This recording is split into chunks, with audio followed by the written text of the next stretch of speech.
Good afternoon, everyone. Thank you for joining us. I'm Lee Gould. I'm the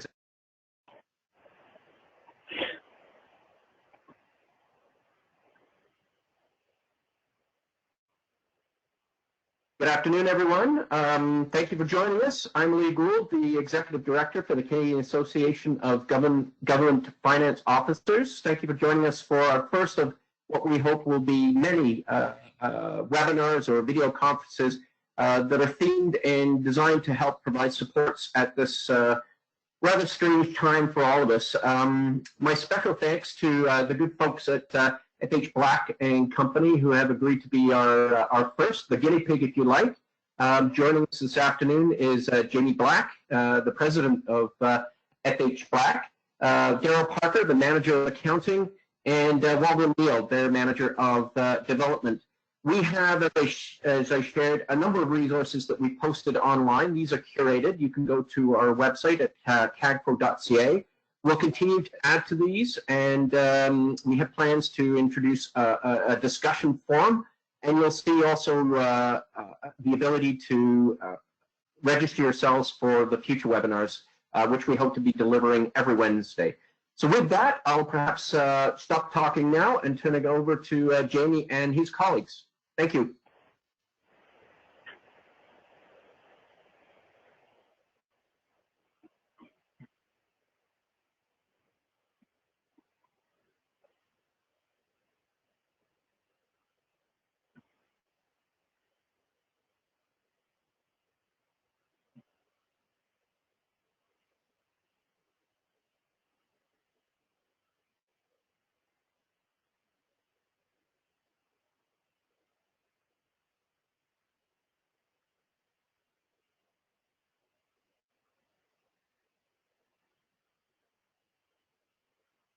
There we go. Thanks very much. Oh.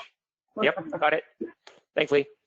Mild technical difficulties there at the beginning. Yes, thank you very much, and welcome to our webinar, everyone. Learn how to work remotely like an expert. In our session today, our goal is to provide some ideas, some tips and tricks, some best practices to provide you pragmatic, practical ways that your team can work remotely much more efficiently and much more effectively. And one point that I'll make at the beginning here too is that these aren't throwaway suggestions, meaning when we all return back to our offices, which we all hope will be very soon, but perhaps it's not for several weeks, these recommendations can go, and we would argue should go with you. They will represent significant improvements probably in many of your existing business processes. So they'll help you now in this remote work environment, and they will be very helpful for you long-term, we would argue as well. All right, so a little bit perhaps about us. So we are FH Black & Company Incorporated, as Lee suggested. A couple points that are sort of salient given our topic. We've been doing remote work for better than a decade. We started doing remote work gradually. We had a couple folks. I think Waldo was one of the first to fly the coop, so to speak. But we are now a 100% remote work organization.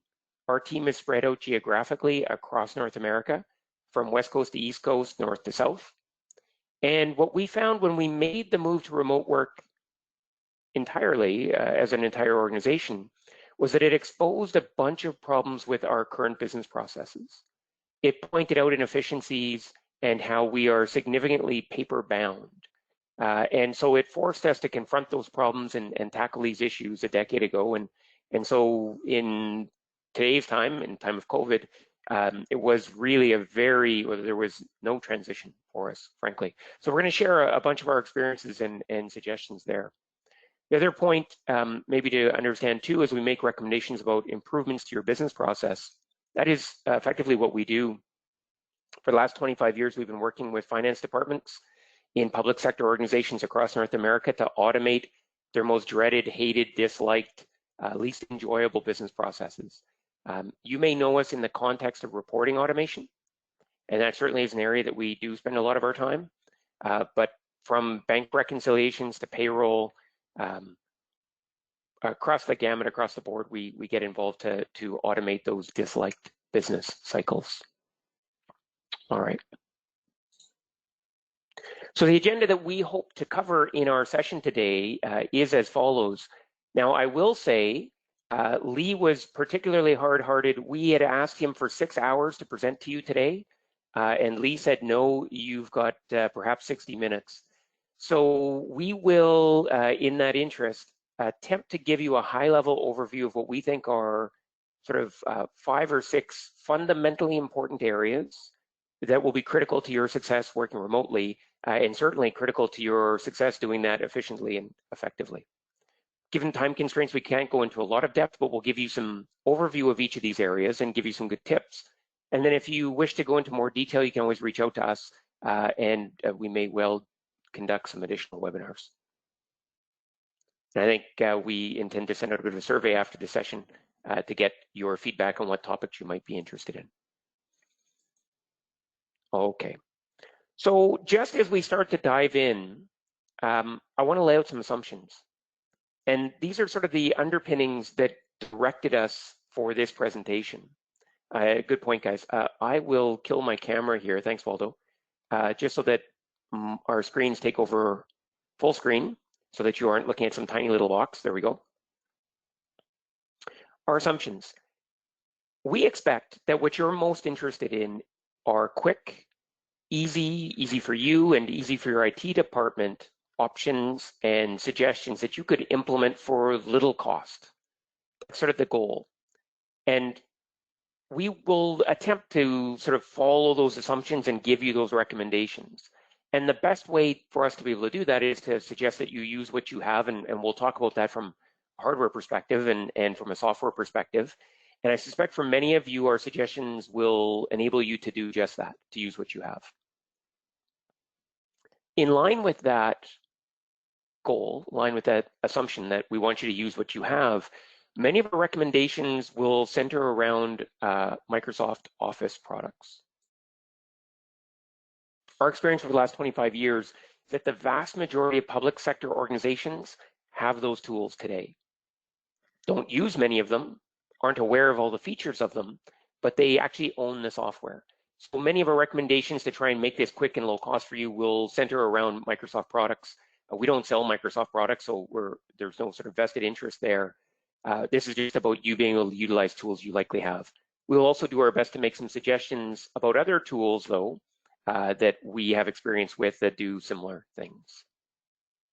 All right. So let's move forward then and tackle some introductions.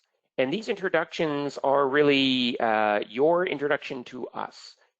Anne and the team at CAGFO were kind enough to send out a survey to all of you so that we could get a sense of what topics you cared about, what topics you were most interested in.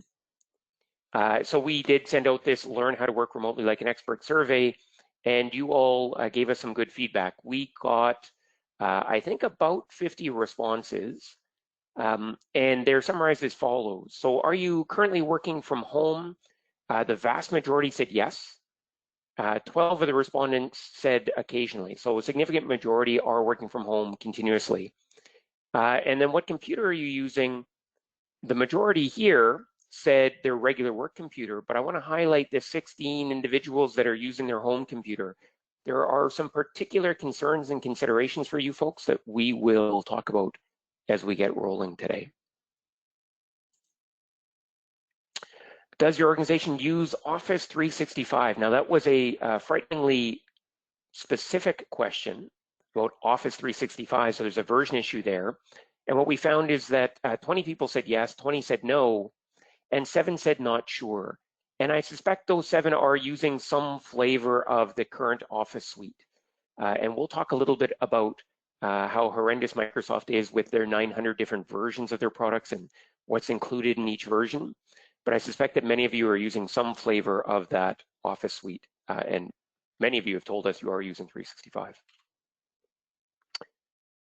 And then when we ask the question about what tools do you use frequently, what we would call the basic Office applications, Word, Excel, PowerPoint, Outlook, people are using daily, which is as we expected. We're also pleasantly surprised to see that a significant percentage of people are using Teams on a daily basis too. We'll talk a little bit about Teams as we get going. And then the rest of the other tool set that comes with Office 365, the vast majority of us aren't really using at all, or at least using very infrequently. And so we hope to give you some exposure to some of these other tools and help to give you some frame of reference for why you ought to be using these tools. Darryl, can I just do a quick video check right now? You're seeing slide or question 6 and 7? That is correct. That's what I'm seeing, Jimmy. Perfect. Thanks very much.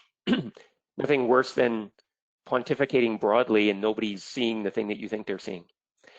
So the last two questions that we asked, what challenges are you experiencing remotely? And what you can see here is a lot of us are suffering from slow sort of connectivity, slow speed. Finding and managing all the paperwork was another big problem. Making sure our staff have work and making sure our staff are doing work was another sort of common complaint. And then connecting and communicating with devices back in the office was also problematic. And we intend to tailor our presentation to tackle these things head on. And so, consequently, what are the topics you're most interested in? Collaboration was a big winner, so we'll focus a lot of time there. Security, we were happy to see is of interest. Performance, another big winner. So we will try to allocate our scarce time resources effectively here.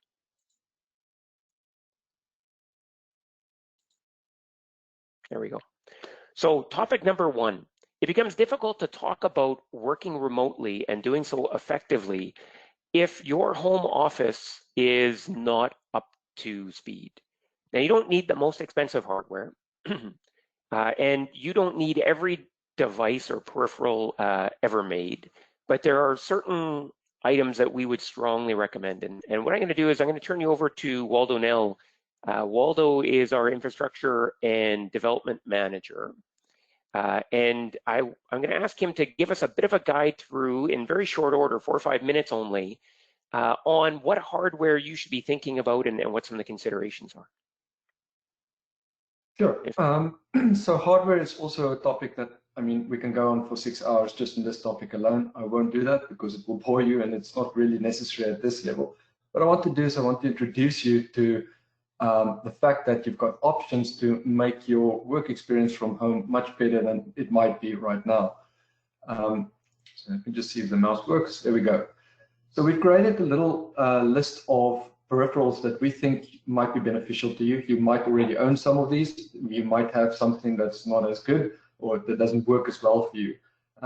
We are not endorsing any of these products. We're just merely mentioning them because either we are using them ourselves and find them to be really good, or just want, we found good reviews about some of these different peripherals.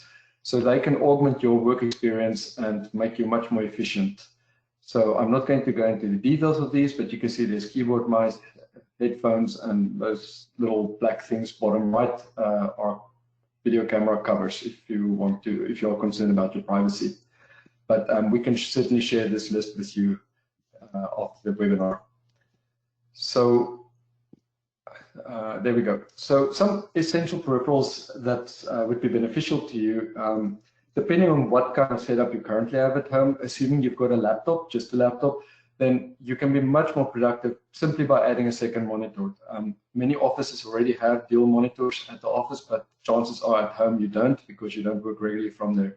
When you add a second monitor, you need to be concerned about a couple of things. The size of the monitor. Do you want a 22-inch, a 27-inch? The smaller the screen and the higher resolution, the harder it is to read text. So you need to be concerned about that. Monitor connectivity, you need to make sure that your monitor can connect to your laptop. Not all monitors can connect to all laptops. There's certain connectors called like HDMI and DisplayPort. You need to understand which one you need to make your monitor work with your laptop. So you can't just go and buy one. Keyboard, mouse. If you have a separate keyboard and mouse, you can be much more productive than trying to work on your laptop's keyboard and mouse. And once again, there's certain considerations, like, for example, do you want to go for a wireless mouse, a wired mouse? How's the ergonomics of the mouse? Do you want a vertical mouse, a flat mouse? How it fits your hand? All of those things are important. You should investigate those things before you purchase peripherals. Then on to communication. Like this webinar, when you want to communicate remotely with people, because we work now from home, you have to have a good microphone. The one built into the laptop might not be good enough. It maybe, depending on the laptop that you have to test and see. But there are options like external microphones or microphones on a headset, little boom microphone that might be better than the one that's built in. Speakers, once again, we recommend headsets. They are by far the easiest to attach to a computer and get working. You can get a better web camera as well. If you don't already have one built into the laptop that has higher resolution, that would present better, but that all depends on what you currently have. One thing that's very important to note is that a camera, the most important part of a camera, I would say, is not really the camera, it's your lighting. If you've got a very good quality camera, but your lighting in your office is very poor, you will get a poor result. So better, you can always just put a desk lamp or something close to you to make you a little bit more visible. Then just a short jump to headphones. You need to look at the different kinds of headphones. You get on the ear, over the ear, in-ear headphones. You need to find which one fits you best. It's a very individual choice, a personal choice, and you have to determine which one works best for you, especially for longer sessions. And once again, that's really important. Guys, I just wanted to mention this to Darryl here. I wear my headset, I don't know, maybe 8 hours a day, 9 hours a day, and those little sort of in-ear earbuds, you just can't wear them for that long. It's just impossible. So getting really good quality earphones that are comfortable is super important for a home office. That's right, yes. It doesn't have to be super expensive. It's just about the style of headset that you get.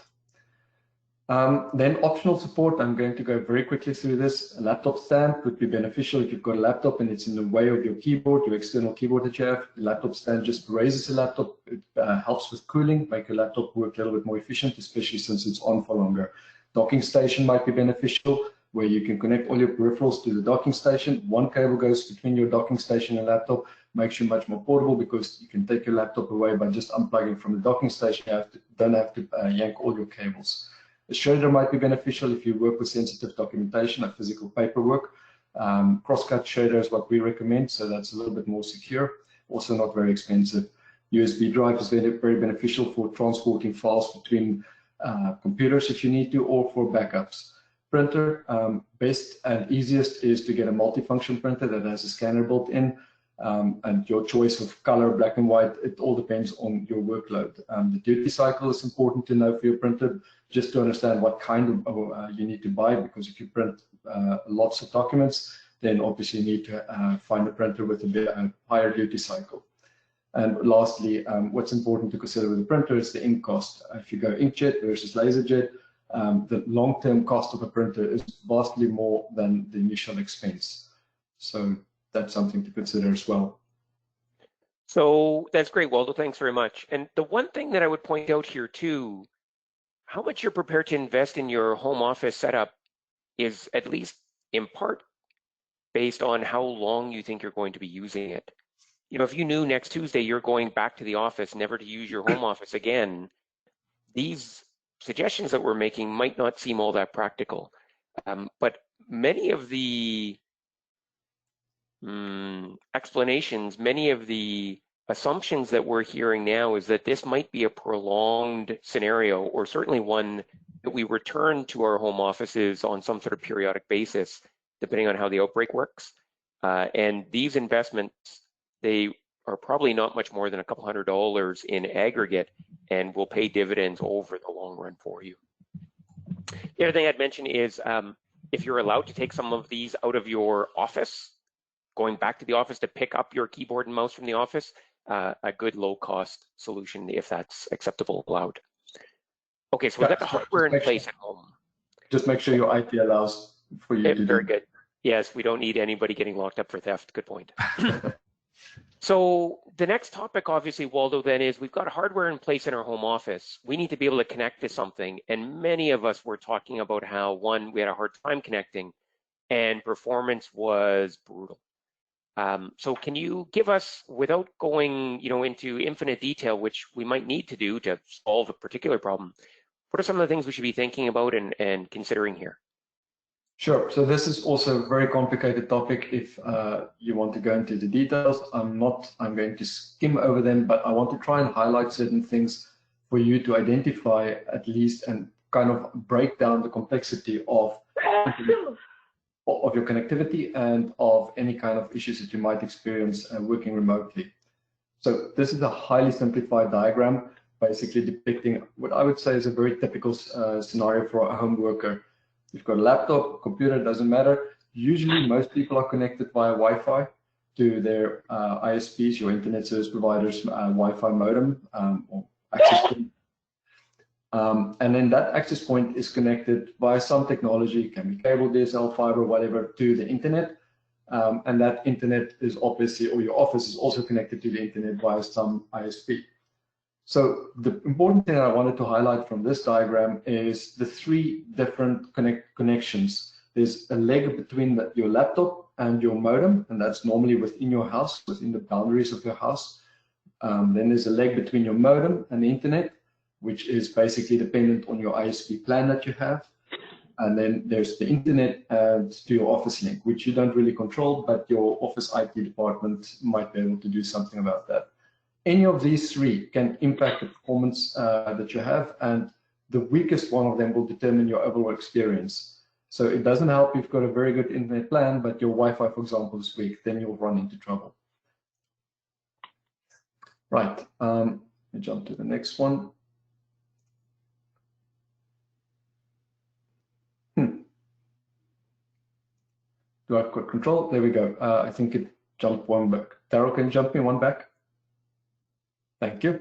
There you go. Like I said, the two major ways of connecting in your home to the internet, or to your, at least to your little ISP router, is either Ethernet or Wi-Fi. Ethernet is if you've got a network cable that you physically have to plug into your laptop, your computer, that's Ethernet. That's by far the best way to connect. And if you have, because it will cut out 99% of performance issues, at least up to the point to your Wi-Fi router, not your Wi-Fi router, your router. I'm going to assume for the rest of this discussion that you don't have Ethernet, just because that's where most of the problems are. So the other way of connecting is Wi-Fi. Laptop, you click on Wi-Fi, you set your network, then you're connected wirelessly to your Wi-Fi router. Now that's just the two main ways of connecting. Then, like I explained, there's ISP connectivity as well, and that depends on the plan that you have with your internet service provider, and that also affects your performance. That connectivity going, for you to connect to the office, there's usually one or two ways, actually three ways that you can connect to the office.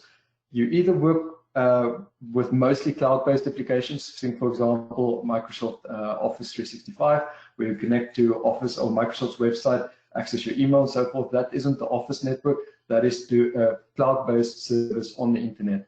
So that's one way, and your performance will be affected by that chain that I explained, but your Office network will not be in that path. The other way that's very popular for people to work is connecting directly by remote desktop to a remote desktop server at your office and working with applications that's running at your office.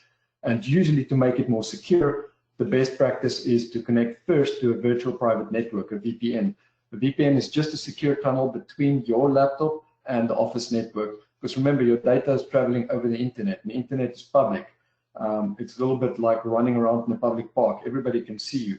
But if you put a cloak around yourself and you run around in a public park, people won't be able to see you. And that's basically what a VPN does. It encrypts all the data between your laptop and the office server. And that's why you typically have a little program that you have to run first before you can connect to your remote office servers. So that virtual private network can also impact performance because of the encryption. It can slow it down, especially if you've got a very, very old or slow computer. Then what I wanted to show is your performance, and this ties in with the next section. Your performance of your network depends, especially with Wi-Fi, depend on a couple of factors. You might have clicked on your Wi-Fi icon to try and join your network, only to see a huge bunch of other networks from your neighbors. Now, this is just a couple, but sometimes I've seen 20, 30, 40 Wi-Fi access points in close proximity. And if you see that, it means all of those people are trying to contend, or they're trying to use the same resource. Wi-Fi basically works in very short terms, in 2.4 gigahertz band or the 5 gigahertz band. 2.4 gigahertz band is a very narrow band. There's only 3 channels that you can really work on. What that means is at any one given moment in time, only 3 access points can talk at one stage, or at the same time, towards you or to each other. So if you've got, like we've got here, 7 access points, if they all try to send data at the same time, it's impossible if they're on a 2.4 gigahertz network to do that. So they have to wait. So it's like a queue, and your data gets slower because of this. So one performance problem or degradation of performance that you can get is by having too many networks around you. You can't do anything about that, but you can jump to a different channel. And that's kind of technical, but we can certainly assist you with how to do that on your Wi-Fi access point to get a channel that's less utilized. Well, and that's one of the reasons too, Waldo, that you suggest where possible that we use Ethernet, that we use sort of a wired connection to avoid Correct. that kind of congestion. Yeah, because a wired connection, the congestion is within local components in your network, and it doesn't go outside of your house. So your neighbor's network doesn't have any influence if you're on a wired connection. It just gives you more control. So the other couple of points that I have about Wi-Fi configuration that can have an impact, like I said, is the frequency band. 2.4 gigahertz has a further range, so you can be further away from your access point, but it doesn't have as big or as quick throughput, so data travels slower. 5 gigahertz band is a more modern one, which is faster, way faster, but the problem is it gets much more attenuated by walls, by doors, by any obstruction. If you've got a bookcase or something between your access point and your laptop, it will attenuate the signal dramatically, which ties me to another point.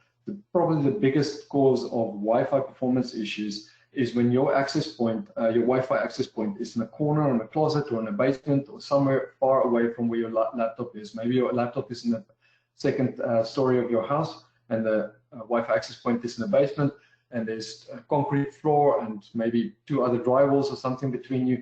Your signal will degrade a huge amount, and you will have only 1 or 2 bars on your Wi-Fi signal strength meter.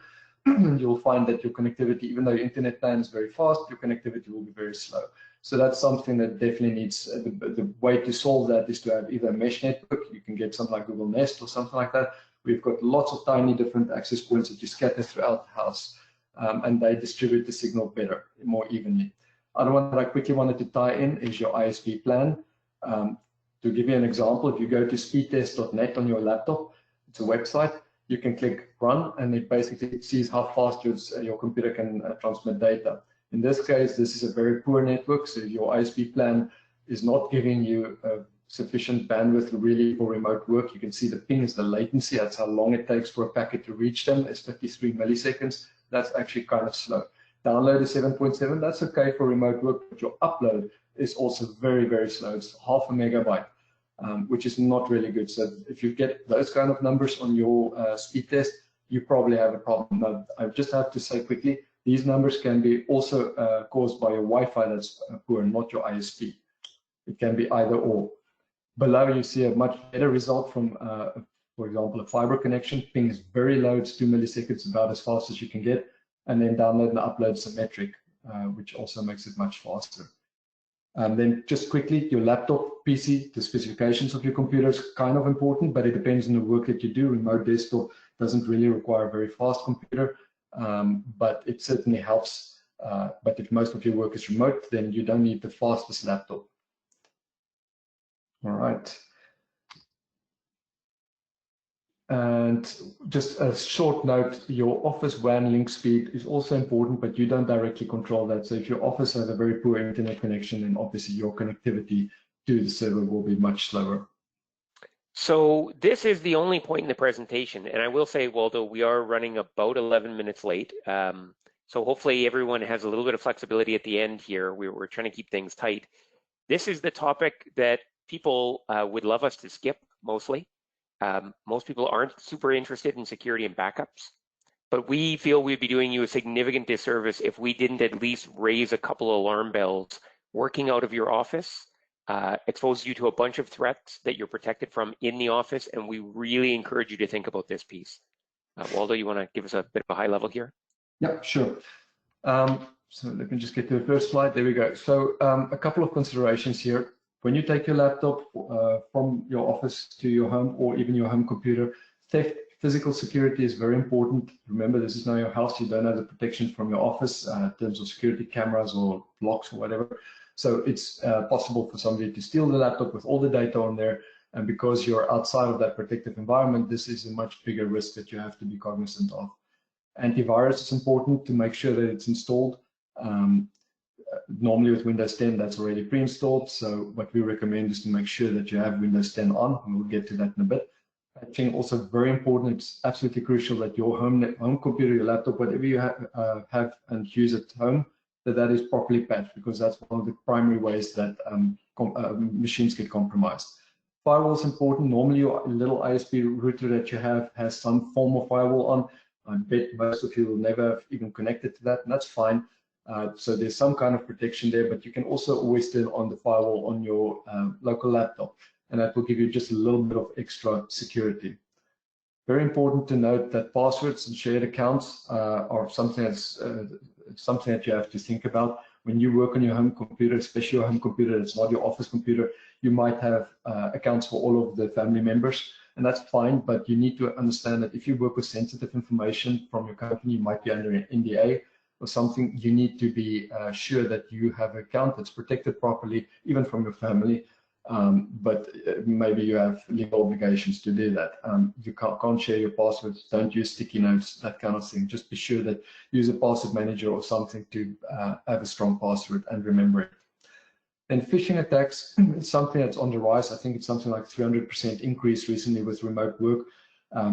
Phishing attacks being a mail typically being sent around with a link that if you click that link, it opens up a web page. It looks like a normal login page for a site that you're using. You type in your credentials, and then people steal those credentials because it's actually a fake site. Then they use that to compromise your accounts. Be very cognizant about phishing attacks, and we've actually written a blog article about that. It goes into much more details, how to spot it, how to prevent it, or actually mitigate it. So we'll give you a link later on if you want to read more in depth on how to understand or recognize phishing attacks, but just be vigilant about that. And that ties in with cryptoware and backups. Cryptoware is something, malware that typically infects your computer because you clicked a bad link, and it's a little program that starts running. It encrypts all your files. It can keep your files hostage by sending it off to somebody else. They say, if you don't pay me 10 Bitcoin, I will release your files to the public internet, and obviously your files are encrypted, so you don't have it. You can prevent that, or not prevent, but mitigate that by making sure all of the other things that I already mentioned are in place, and that you've got good security practice that you apply. And I mentioned this because your IT typically would not be doing this in your home computer, you would. Then one way to know what version of Windows you have, and this is probably the single most important thing you can do for your security. If you run Windows XP, Vista, Windows 8, one of the old versions of Windows, it's really time to upgrade. As far as I know, it's still free to upgrade for a home user. You can just go to Microsoft's site, download Windows 10 and upgrade, and it will tell you whether it works or not. The easiest way to see what version of Windows you have is to press the Windows key plus R, and you type in WinVer for Windows version, and a box like that will pop up. If you're on Windows 10, you will see something like that. If you're on some older version of Windows, it will also show you. And like I said, the most or the best thing you can do for your security is to make sure you're on Windows 10. I know some people have bad feelings about Windows 10, but Windows 10 is actually not that bad. It's really good once you start using it. Then backups. So most of you said that you're not really concerned about that, but backups are really crucial. If you work remotely and you are working on a document, and just before you put it on the server, let's say you've worked for a week on this document, something happens to your computer, you lose your hard drive, the laptop gets stolen, your data's gone, you have to spend that week's worth of work again. You're not in the office where your machine gets backed up, you're not at home, so your responsibility is on you to do that. Now, one of the easiest ways is to use something like OneDrive, where you've got, it's not really a backup program, but you've got a distributed copy of your data in the cloud, and they've got versioning. So if you do get attacked by malware, you can go into OneDrive, say, I want yesterday's version of this file, and restore it. Better even is to go for a cloud-based backup solution where you can go in the cloud, you get a little program, gets installed on your computer, and it takes daily snapshots of all your important documents. Whenever you need to restore, you can go into the cloud, say, I want to restore to yesterday's files, and everything gets restored. And it's normally not very expensive. You pay per the amount of data that you use. So offsite backups are very useful at the office. because typically somebody would go away from the office daily so they can take a backup and then take it out of the office for fire risk or something to the building that burned down or some other natural disaster. But it's unfortunately unpractical for us because we're homebound, so you can't really go away from them. But backups are really important. It's something that I highly recommend you double check and make sure that it's in place. And I think that's about me. Is it? Very good. It Yeah. is. It is. It is. Thank you, sir.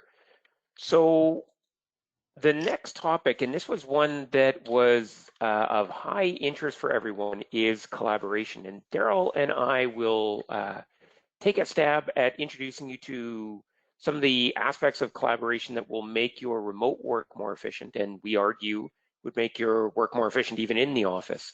There's really sort of three categories of collaboration. Sort of document level collaboration, where we have a file and I want Darryl to give me some feedback on that document. I need to circulate it around to a bunch of different people and get feedback. You've got obviously a number of options. The worst of which is, print, get in a car, drive it to the office, or, bring it to somebody. In our remote work environment that we're in today, that's, not going to be welcomed by anyone. They're going to turn the hose on you when you show up at their house to give them their copy of the document. So, what are we down to? We're down to emailing documents around, or saving it on a network drive, or uploading it to an intranet. And the things to think about here are security. Emailing documents, generally speaking, with some caveats, is less secure than many of the other approaches you might take. It seems secure, but really we would discourage it. It also results in multiple copies. If I email Darryl a copy of my document, I've got one on my computer, now he has one. And he makes changes and he emails it to Waldo. And now he's got a copy. And none of us know what the most current up-to-date version is. And then I go make changes to my version and effectively isolate the changes that Darryl and Waldo have made, making that unusable. So there's some security concerns and certainly some efficiency concerns there. Darryl, do you want to chat maybe just a little bit about the file sharing options here? Yeah, sure, of course. Hi everyone, Darryl here.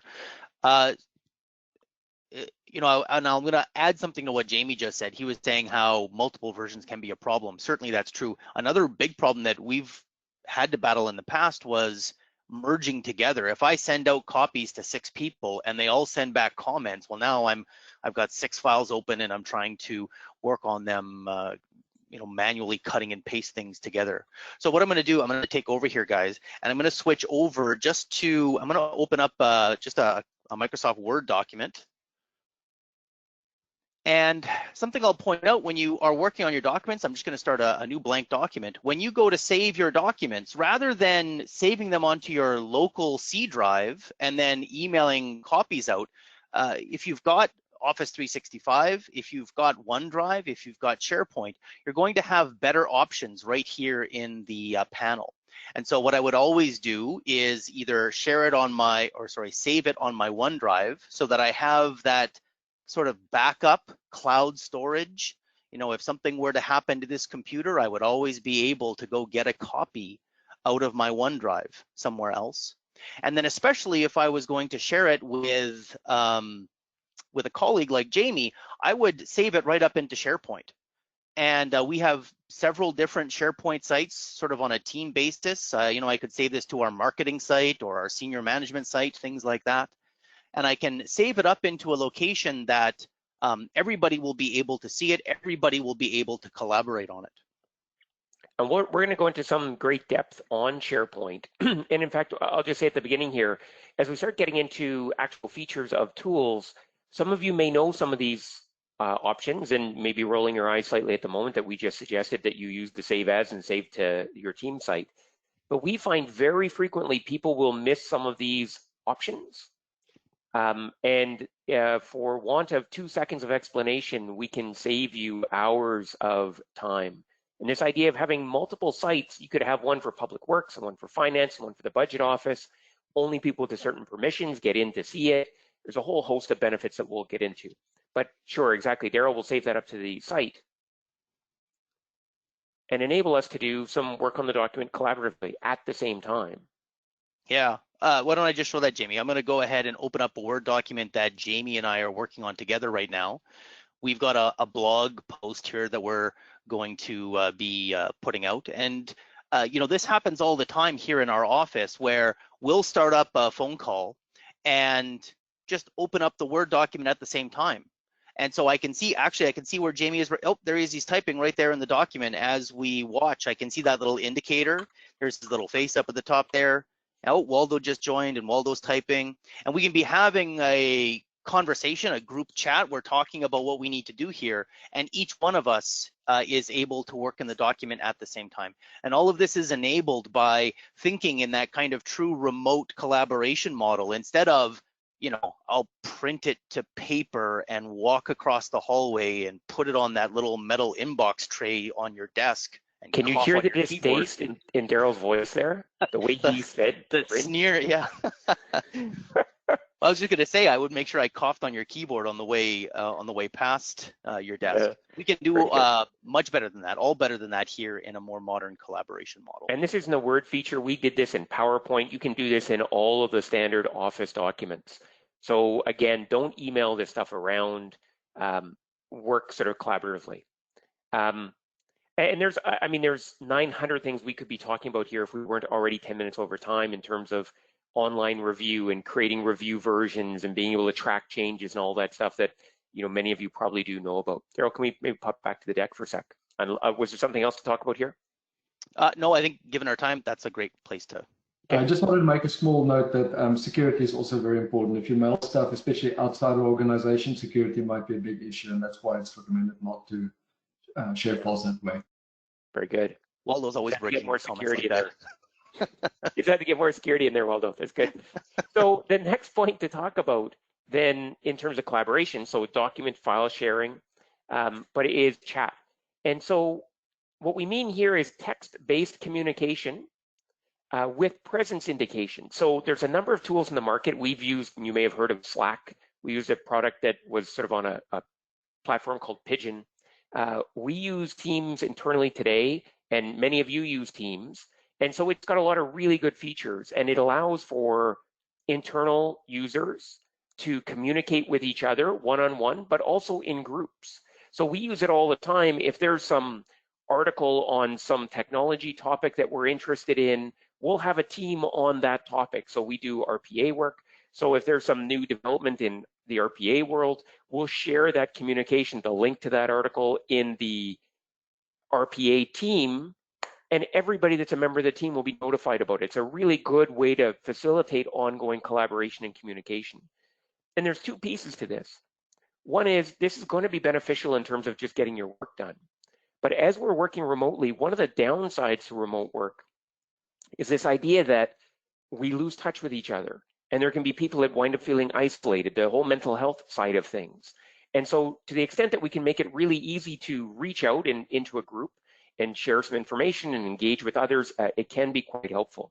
And Darryl, do you want to just jump into Teams real quick and give people a bit of a feel for it if they haven't used it?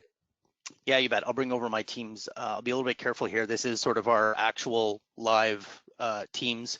I'm currently showing our training Teams chat, where you can see we've got multiple people. I can see that Jamie right now is set to do not disturb, and Trisha right now is away from her desk. We're talking about, how did the training go? It went amazing. A few days ago there, I shared a file directly in the chat for this group of people. At the moment, because I'm in this training, I'm set to do not disturb, and I can see 3 people. Somebody else has just done something. I'm set to do not disturb, so I can see, Jamie just put a little laugh reaction onto my, thank you, Jay. But you can see we have a lot of ability to interact, and I'm sitting here in British Columbia. Jamie's over in Ontario right now. Waldo's in a different part of British Columbia, and we can have these kinds of team conversations and collaborative effort very easily in a world where I can't just walk across the hallway. And for people who are being thrown into work from home environments, maybe not something you've done a lot in the past, you might have had these tools installed on your computers and kind of ignored them, because I can always just walk across the hallway and I can, just pull a chair up beside Jamie's computer and we can, work on something together. And in this new environment, your ability to work collaboratively and be productive is kind of defined by your skill at using these tools. So things that you might not have thought too much about before, bothered to get very good at, suddenly it becomes very important for you to know about the features here.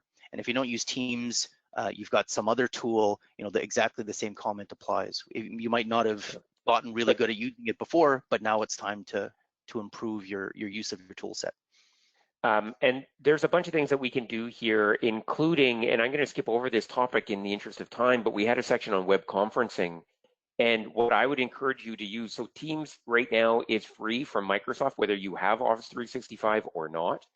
And it does web conferencing really quite well. For internal web conferencing with the rest of your team, Teams is kind of fantastic. It winds up being a really good solution. It integrates tightly with SharePoint for document storage. There's lots to recommend here. So Darryl, maybe we can just jump a little bit ahead here. Yeah. So let's do this and this. Yeah, as you can see here, maybe let's go back one slide. There's a bunch of, this is sort of the Microsoft Office stack of products, and there's a ton of collaboration tools. We just talked about OneDrive, and we talked about SharePoint, we talked about Teams. In the interest of time, we'll skip some of these others. Staff oversight is the next area that we wanted to touch on. And I'll just talk really briefly about our experience. When we moved out of the physical office, one of the things that was exposed to us was we had a reasonable dependence on monitoring of inputs, and we didn't focus enough, in my opinion, on monitoring outputs. So what I mean by that is there was often discussions about, oh, what time did Darryl get in the office today? Boy, he came in a little bit late today. Oh, Darryl's leaving early today, or he took a long lunch. So a lot of thinking about, from an oversight perspective, the inputs, how much time people are putting into the office. When you move to the remote work world, that's really difficult to do. And I would argue we get far better results by really not worrying about inputs at all. And that really is our model. We don't care what the hours are. What we care about are the results. And so we've moved to much more of a proactive, output-focused oversight model, which is to say, Darryl, what's your plan for this week? What are you working on? What are your to-dos? What are your deadlines? Making sure that the planning piece is happening, and then just making sure that those things actually occurred. And we found this to be a much more pragmatic, practical, workable model in the remote work environment. And you can do this top down, which is sort of that idea of setting goals and scheduling your time, but you can also do it bottom up, getting a bit of a sense of what is Darryl working on? And really being much focused on the results side will save you from driving yourself to distraction, worrying about how many hours people are logging. And also, in our opinion, it makes for a much more conducive, collaborative, enjoyable work environment. And so there's a ton of things to think about here, to-do lists and tasks and plans and deadlines and handoffs and delays. And Darryl, why don't we just jump right in and take a look at some of the tools in this regard? Yeah, you bet. So let me go back. There's the blog post. I've got a number of different things open here. I'll just open up a couple of them. One of them that we have here is Microsoft Planner. So, in the past, you might have hand out sticky notes with people's tasks to do around the coffee machine. But now, in a remote distributed work from home kind of environment, we're using tools like this to track. Here we have a payroll process, and we've got a series of buckets, get time cards, enter time, review time, create the ERP payroll batches, et cetera, et cetera. We've got people allocated to them, a little subtask. So maybe I'll just open up one of Jamie's tasks here. He's going to do some public work stuff. And all of this is very similar to Microsoft Office tasks that you've done in the past, but really with a focus on, okay, listen, I might not be sitting beside you. We need a place to plan our work and get ready to do our work and indicate status and indicate completion, all here. And one of the things I would say too, in terms of where Microsoft Planner fits well, is for recurring processes that you want to document and that you need to monitor where we're at on an ongoing basis. So this payroll process is something that we would do every 2 weeks. And we need to be able to trigger alerts and warnings. There's lots of handoffs, and we want one central place to be able to plan our workload. And as Darryl's going to show you here, you get really good top-down oversight of this particular plan to use Microsoft's jargon, there's 17 tasks left to complete. And here's how many are at the urgent status. And here's how many are in each bucket. And here's how many Jamie are supposed to do versus Darryl. And you can do some really interesting things here, Darryl. If we go back to the board for a moment, and then top right-hand corner, group by bucket, we can filter this around. So if I'm in a meeting with Darryl, I could say, let's group by assigned to, so that I can see all of these tasks that are assigned to Darryl, so we can talk about where he's at on them. So there's a lot of really amazing functionality. Planner is part of a good number of the Office 365 products. We use for external projects, we use a product called Asana, very similar in terms of functionality. So Planner, good for those recurring processes. For individual task tracking, Darryl? Yeah, for sure. So there's a to-do list that's included right with, I don't seem to have it open right now. Let's just go to my to-do here. And I only have a few tasks in here for demonstration purposes. If I go to my important tasks, I've got a couple of tasks. I'm going to do a fee estimate for somebody, and I'm going to convert the recording for today's webinar. And these are all online. This actually integrates with, this is just a sort of a web front end to the basic Microsoft Outlook tasks that we've all had on our desktops for 20 years now, and doesn't get used very much. So if I just pop back over here to my Office, unfortunately, I'm sorry, I can't easily change my magnification on Office, but you can see there's those same two tasks here on the website as right here. And so tasks are an absolutely fantastic tool to work remotely. I can assign tasks to other people. I can get updates when things are done. Here in your tasks, you know, you can set the % complete and things like that, and make notes in it. And all of this is tracked and shared with. Well, and if I assign this task to Darryl, when he changes his % complete, I can see it in my Outlook, in my task list, that it's a delegated task to Darryl and he's at 20% complete. So there's a ton here. Again, in the interest of time, I'm going to sort of curtail things a little bit. Another thing that we would highly recommend is using your calendar to schedule your work. One of the schedule our work out, we block off our calendar for what we're going to work on when, and we use categories. Darryl, can you just sort of draw people's attention to the category coloring up there? Sure. We use category colors to specify things like planned work versus completed work, so that I can take a look at a shared calendar and see what Darryl has on for the week. Another really good sort of tool for providing that oversight. So I want to jump now, if unless you disagree, Darryl, have we missed anything fundamental here?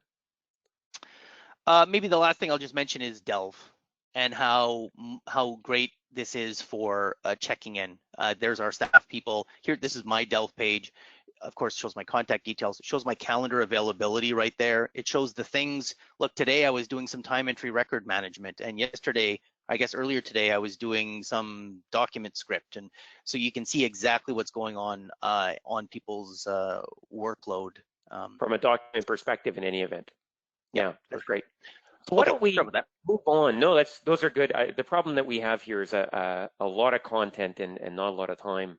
Well, and yeah, and you know, people in the past, you would have just walked over to the desk, and we don't have that option now. So some of these things, I think a lot of people have these available, and it's just, oh, wait a minute, no, that really is useful for this new remote work from home environment. All right. So if I can get you to bounce back to our little slide deck, let's move into another category here, which is workflow, which is to say, we have a bunch of tasks that need to happen with different people in a different order or in a particular order, and we need to make that as smooth and as effective as possible. And this was definitely one of the areas where we had lots of problems in the physical world when we worked in the same office. Things that go into someone's inbox to die, never to be seen again, or at least not until I came charging into their office when it was absolutely on fire that we got that thing signed to get it out the door. People lose track of where the documents are. There's no sort of top-down oversight of the workflow of these processes. And we're going to show you a couple examples of this as we dive in. But really what we want to think about is, how do we facilitate sharing information in a non-paper way, right? That's anathema now. We can't do that. So multiple users, routings, approvals, and manage data in transit. But we want to be able to do it with the consideration to versions and alerts and notifications, monitoring and reporting. So Darryl, can you maybe walk us through a couple examples of workflow in action? Maybe start simple and build. Yeah, for sure. So the first thing to note, I'll just head back over to my SharePoint site here. The first thing to note is SharePoint sites have some built-in approval workflows. So if you are using SharePoint to hold documents, you can easily turn that on with just a few mouse clicks. You can see here I've got an approval status. I have a meeting agenda for tomorrow. It's currently in pending. And SharePoint does a really good job of respecting your organization's security, who's allowed to see things, what groups are they a part of. All of those are taken into account. So when something's in pending status, the submitter can look at the document and people with the appropriate approval permissions can look at the document, but other people can't. And it's very easy. If you just wanted to use SharePoint approvals, you could have somebody upload a document. And then since I do have approval permissions, I can go to the approve reject menu item and I can leave the person a message, whether I approve, reject, or leave it in pending. I might say, you need to amend this before it is ready for approval. So all of that's built right into SharePoint. If you've got SharePoint, you've got this ready to go with just a few mouse clicks to turn it on. Can I get you to also show, Darryl, versions? Maybe a good one to show would be the presentation topic length document down below. Mm-hmm. Yeah. So here's the version history. This is a document that Jamie, this is one of those collaborative documents that Jamie and I have been working on over the past, you can see a few days here, and I can see all of the edits that have happened. Any one of these, if I wanted to go back, I could go view it or restore it. Wait a minute, that 1039 edit was terrible. We want to go back to 1037. We can go through and use SharePoint. This is all built in. This is all part of the SharePoint experience. So by putting your files up there, you can get some really amazing features with very little effort to collaborate. And then Darryl, maybe a little bit on alerts and notifications. Like what if I was worried about, for example, expense reports? I want to know when there are approved expense reports for me to do something on. Oh, for sure. So there's a couple things. You can, any one of these SharePoint libraries, you can set alerts on. So if you just come down here at the menu at the top at the moment, because of my magnification, it's going down here. You can be told when things change, when new documents are added, when existing documents change, when things are deleted, you can get those alerts. But if you did want to get a little more complicated, we do have a little demo here of a little expense report approval process. So the story here is, somebody incurs an expense, they got a form they're going to fill out, and they're going to drop it here into expense submissions. There's one that I made. I actually just uploaded it about an hour ago, and it's just an Excel form here where I filled in, I want to buy, I'm working in a home office, so I need a sensory deprivation chamber to calm the kids down. See the kind of stuff we deal with over here, folks? So I'll just close that up. So I've dropped that into expense submissions. Now, what should happen is Jamie's going to get a notification saying Darryl's added a form. And I've, for demonstration purposes only, I have, I have made myself the approver of my own expenses, which is very convenient for me. I have these approved document notifications here. And if I open up one of those, it says, hey, there's a document there. And this is basically just an email that Darryl's accessing via the web interface, but this would have come to him in Outlook. Oh, sure. I mean, I can show. Well, yeah, it's an email. So I'm just, I'm here using all of the online tools. So it's also in my Outlook. Yes. And I'm going to approve this, and I'm going to say this is a fantastic use of our organization's funds. So you're not making us look good from an internal control perspective over here, but carry on. But carry on.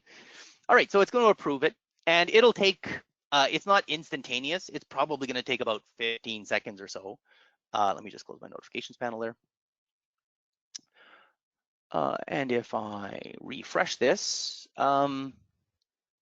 it's still there. It'll take a second, but it's set to automatically based on the approval or rejection. It's going to take that and it's going to move it over to either the approved or the rejected.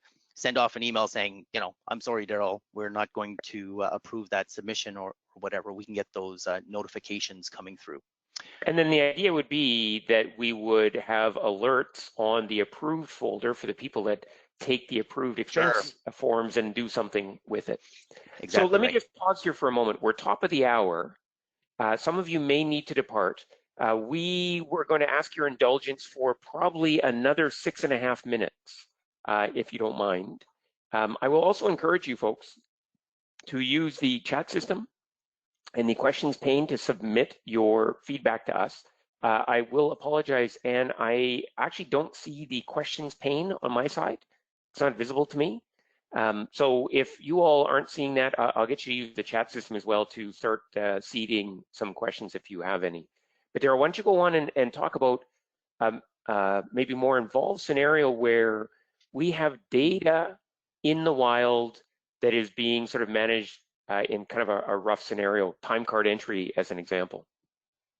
Yeah, we have a client who used to, in the old days, several weeks ago before all this happened, would have about 120 pieces of paper dropped on their desk on a weekly basis, and then they would flip through those and enter all the time. People would print off time cards and, scribble on it, and then that piece of paper would get dropped on their desk. And they would come in and they would enter it into a spreadsheet like this,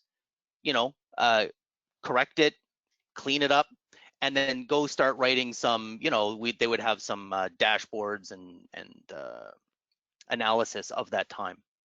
And very time consuming. And then also, obviously, in this new reality, I don't have a desk that you can drop it on. And by the way, please don't put 150 pieces of paper next to me that have been passed around among all of the staff over the past week. So what we did was we dropped a form into our organizations list. Let me just go find my form. Here it is here.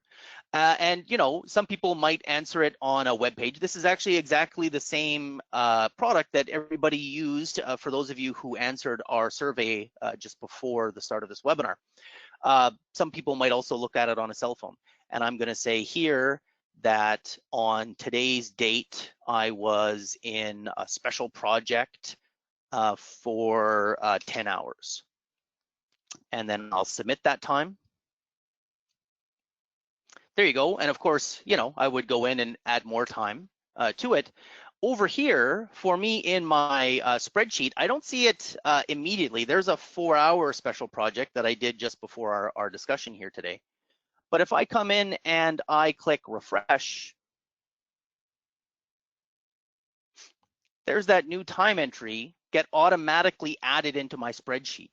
We've used Microsoft's platform, and it's actually surprisingly easy to do this, to say when somebody fills in a form, take their answers and automatically insert it over into that spreadsheet for me. So I've taken myself, flipping through all of those smudged, dirty pieces of paper and typing it into an Excel form. That used to be 3-4 hours of my day every other week or every week. We can take that time away by using these Microsoft tools. In fact, I could have done it 2 months ago before all of this happened, but certainly now there's a motivation to be a little creative and come up with some of these ways that we can do all of our work remotely and productively without having to have that in-person connection with paper. And to be fair, we're showing this in an Excel example. Really, the ultimate win is that this record would get moved directly into your time tracking software, or this would be put into a spreadsheet that you would upload in the time tracking software. And the idea is at each leg of the process, we're looking to find those inefficiencies and smooth them out. In this case, we're talking about it's much more than 3 hours every 2 weeks for this particular client. We're talking about a day every couple of weeks typically. All right, that's great, Darryl. Thank you.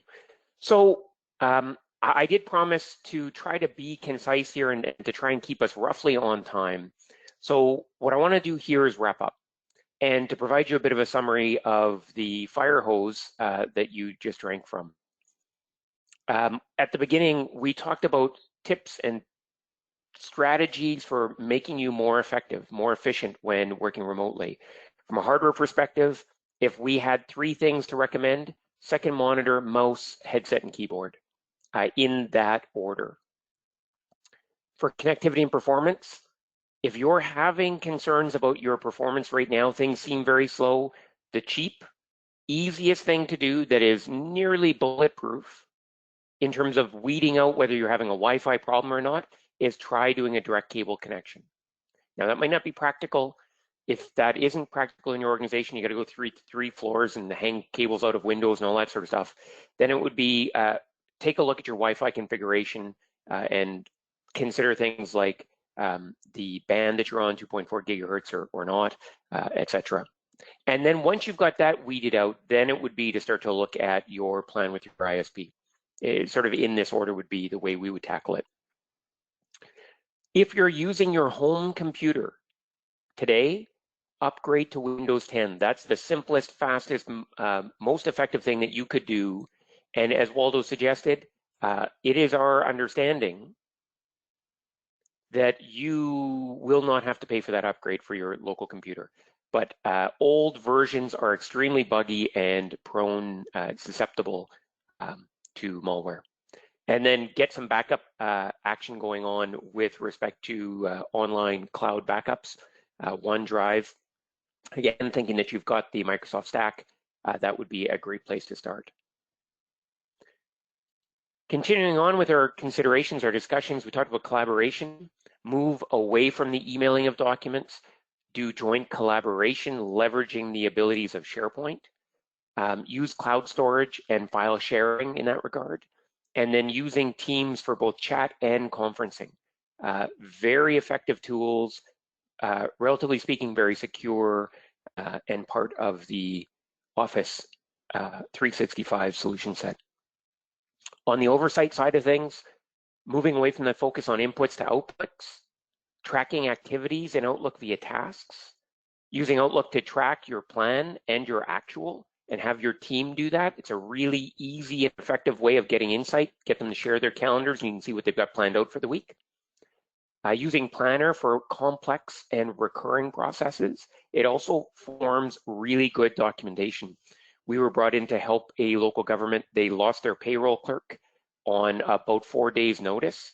And we used a tool very similar. We actually used Asana because it was an external project to document every stage of that process and assign responsibility so we could manage it remotely.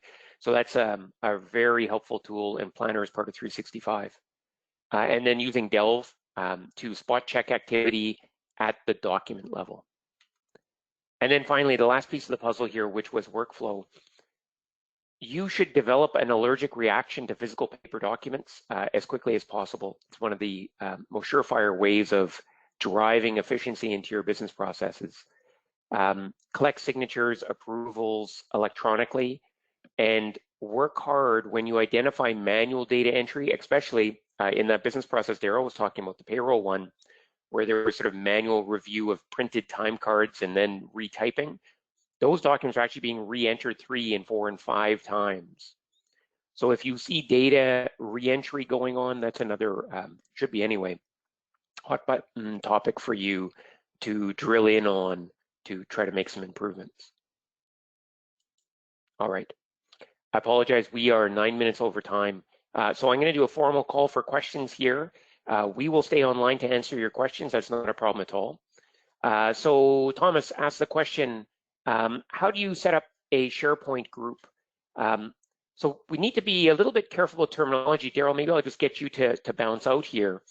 We need to be a little bit careful about terminology. I suspect what you mean, Thomas, is a SharePoint site.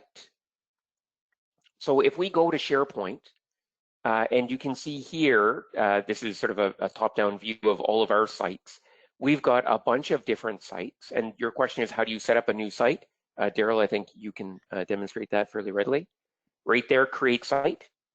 And then you can develop site templates so that they automatically come in with the right elements configured. There's sort of these defaults here, team site versus communication site. Generally speaking, we're talking about team sites. And we'll create a new team site here. Darryl, would you want to call it Kagful maybe? And then you can set your privacy settings so that only members can see it or not, and you can invite people to it directly. And then if we say next here, it's finishing creating that site, and you will see that it is now one of the sites that are available. And generally speaking, what this will also have done is it will have created a new team in Teams for us. So this is sort of rolls out across the entire platform to enable you to set these up so that there's now a separate team chat area. There's a separate file document library area. So all of this stuff becomes pretty straightforward. So Thomas, hopefully that answered your question. Mike has left, but Mike asked a question about CPE credits for this session. So the sessions absolutely qualify for CPE, Mike. I'm not sure if Anne and her team are going to be doing that formally, but certainly this does qualify for CPE credits. And let me just reach out, folks. Other questions? Hopefully you didn't find that to be too intense. We did move quickly. Thomas, happy with the explanation. Good. Glad to hear it. Were there other questions, folks?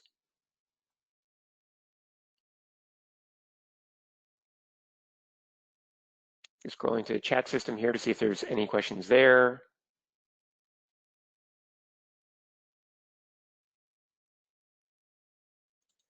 Dawn says, can I get a copy of the presentation? Yes, absolutely. We are recording this session, Dawn. We'll be able to share that with you. And Allison says, will you be supplying us with a PowerPoint, please? So we'll have the video available to you so that you can have access to it. We're also going to offer this session again another time. I think is in the cards in the next little while. Were there other questions, folks? And Anne, I think your plan is to send emails out to everybody with some information about the recordings. They'll be stored on the CAGFO site, if I recall correctly.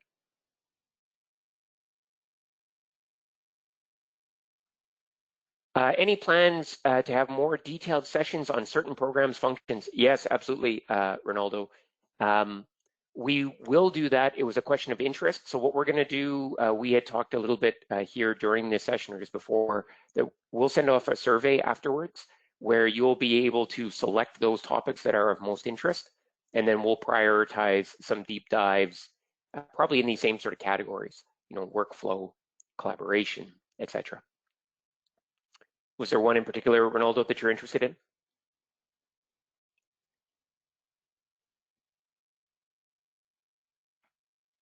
Workflow approval. Yeah, it's pretty slick, isn't it? Okay, yep, that's great. Thanks, Ronaldo. All right, Lee.